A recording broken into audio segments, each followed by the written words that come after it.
আসসালামু আলাইকুম ওয়া রাহমাতুল্লাহি ওয়া বারাকাতুহু। আলহামদুলিল্লাহ ওয়াসসালাতু ওয়াসসালামু আলা রাসূলিল্লাহ ওয়া আলা আলিহি ওয়া সাহবিহি ওয়া মান ওয়ালা, আম্মা বাদ। প্রথম অধিকার আল্লাহ সুবহানাহু ওয়া তাআলার। আল্লাহ সুবহানাহু ওয়া তাআলা আমাদেরকে সৃষ্টি করেছেন। তিনি আমাদের জীবনের যা কিছু প্রয়োজন সবকিছু তিনি ব্যবস্থা করেছেন। যখন যেভাবে যতটুক দরকার সব তিনি দিয়েছেন। মহান রব্বুল আলামিন তার অধিকার, সবচেয়ে বড় অধিকার আমাদের প্রতি। আমাদের সৃষ্টি করেছেন তার একমাত্র ইবাদত করার জন্য। ওমা খালাকতুল জিন্না ওয়াল ইনসা ইল্লা লিয়াবুদুন। আল্লাহ বলেন সূরা জারিয়াতের 56 নম্বর আয়াতে যে মানুষ এবং দানবকে আমি আল্লাহ ইবাদত সৃষ্টি করেছি। কাজেই একমাত্র তারই ইবাদত করতে হবে, তার সঙ্গে কাউকে শরীক করা যাবে না। এছাড়া মহান রব্বুল আলামিন তিনি আমাদের রব, প্রতিপালক। তার রুবুবিয়্যাতকে জানতে হবে, তার কাজে তিনি একক। এখানে কোনো প্রকার আমরা যেমন আল্লাহকে এক বলে মেনে নিব, তার কাজে, তার নামে গুণে বৈশিষ্ট্যে এবং তার ইবাদতে, সমস্ত ইবাদত একমাত্র তার জন্য করব।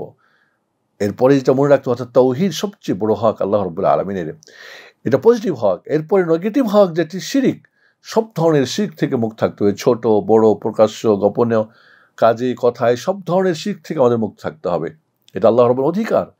মহান রব্বুল আলামিন অধিকার তার 5টি যে ইসলামের রুকন রয়েছে, শাহাদাতাইন এবং 2 সাক্ষ্য প্রদান করা, 5 ওয়াক্ত সালাত কায়েম করা, যাকাত প্রদান করা, সিয়াম পালন করা, হজ করা সামর্থ্য থাকলে।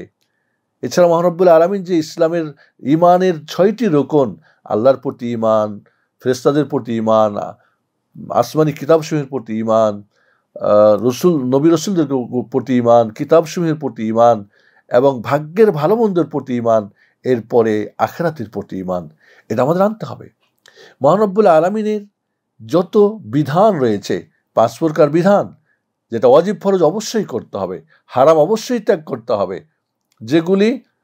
যেগুলো সুন্নত, মুস্তাহাব, মানদুব যত বেশি করা যায় সেটা করতে হবে। মুবাহ যেটা জায়েজ, কোনো নেকি নাই, পাপও নাই, এটা যত কম করা যায়।